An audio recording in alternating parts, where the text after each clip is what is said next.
alunos do quarto ano, espero que todos vocês estejam bem. Hoje é dia 6, segunda-feira, 6 de abril. Olha só, já pintei o nosso calendário, certo? No dia de hoje, nós vamos fazer língua portuguesa, matemática e geografia. Este vídeo é especialmente para explicar as lições de língua portuguesa, tá bom? Então, abram lá na página 165 de língua portuguesa. Vocês vão ter uma produção de texto. Eu gostaria que vocês pegassem o caderno de vocês, colocassem o cabeçalho, tá bom? Nós estamos chegando no final da unidade 1, certo? Onde nós aprendemos bastante sobre os contos de fadas. Então, chegou a sua vez de criar a sua história. Vocês podem observar que aí a gente tem 3 fileiras. A primeira fileira tem os quadrinhos roxos, a segunda os quadrinhos verdes e a terceira com os quadrinhos azuis, tá bom? Aqui contém ideias do que vocês devem colocar na produção de texto de vocês. Então, por exemplo, eu escolhi os quadrinhos verdes. Então, a minha história deve conter ogros e gigantes, bruxas e feiticeiros, dragões e cavalos. Vocês podem observar que sobraram 2 espaços que estão vazios, tá vendo? Vocês podem acrescentar algo na história de vocês e depois vocês coloquem aqui, acrescentem aqui, tá bom? Depois que vocês terminarem a produção de texto de vocês, eu gostaria que vocês fizessem uma revisão. O que é essa revisão? Saber se vocês colocaram tudo que deve ter numa produção de texto. Então, eu coloquei 3 pontos aqui. Vocês devem colocar se sua história descreve uma situação inicial ou apresenta o desenvolvimento e desfecho, que significa ela tem um início, um meio, um fim. 2. O conto apresenta um conflito, isto é, um problema a ser resolvido. 3. Usou corretamente os sinais de pontuação? Aproveite para verificar se empregou letras maiúsculas onde necessário. Então, eu vou passar aqui para vocês, ó. Deve conter tudo isso aqui nessa produção de texto, tá bom? Olha só. Coloquei aqui para vocês também alguns sinais de pontuações que nós utilizamos, tá bom? O ponto final, que indica o final de uma frase, a interrogação, que indica a pergunta, a exclamação, que indica alegria, espanto, medo, a vírgula, que serve para indicar uma pequena pausa na leitura, e 2 pontos, que são usados para fazer explicações sobre algo. Eu vou mandar todas essas imagens para vocês lá no nosso grupo, tá bom? Se vocês tiverem dúvida, é só dar uma olhadinha lá. Feito isso, vocês vão lá na página 169, que tá falando assim: estava tudo tão bom, mas chegou a hora de nos despedirmos. É tempo de viajar por outros mundos, de conhecer novos personagens, lugares e livros. Mas lembre-se de que estaremos sempre por aqui, esperando você para mais uma e outra e tantas outras histórias. Até breve!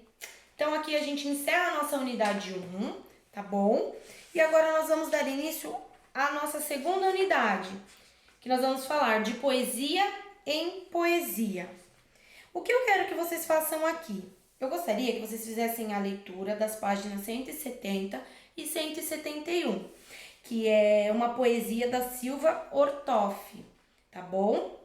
Feita essa leitura, eu quero explicar para vocês um pouquinho do que é verso, estrofe e rima. Olha só. Tá vendo? Verso representa cada linha da poesia. Então, verso significa cada linha dessa, tá vendo? Nós chamamos de verso.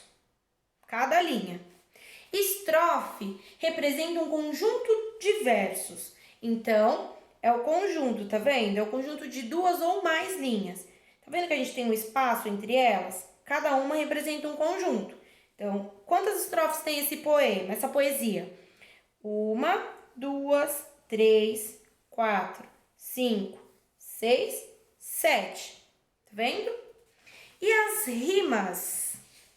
Vamos falar um pouquinho delas. A rima é feita entre um verso e outro, designando a repetição de sons idênticos ou semelhantes, geralmente na sílaba final das palavras. Então, eu preparei aqui um exemplo para vocês, olha só. Tá vendo? De rima alternada. O meu amor não tem importância nenhuma, não tem o peso nem de uma rosa de espuma. Conseguem perceber que tem rima na primeira e na terceira estrofe, na segunda e na quarta? E sempre nas últimas sílabas.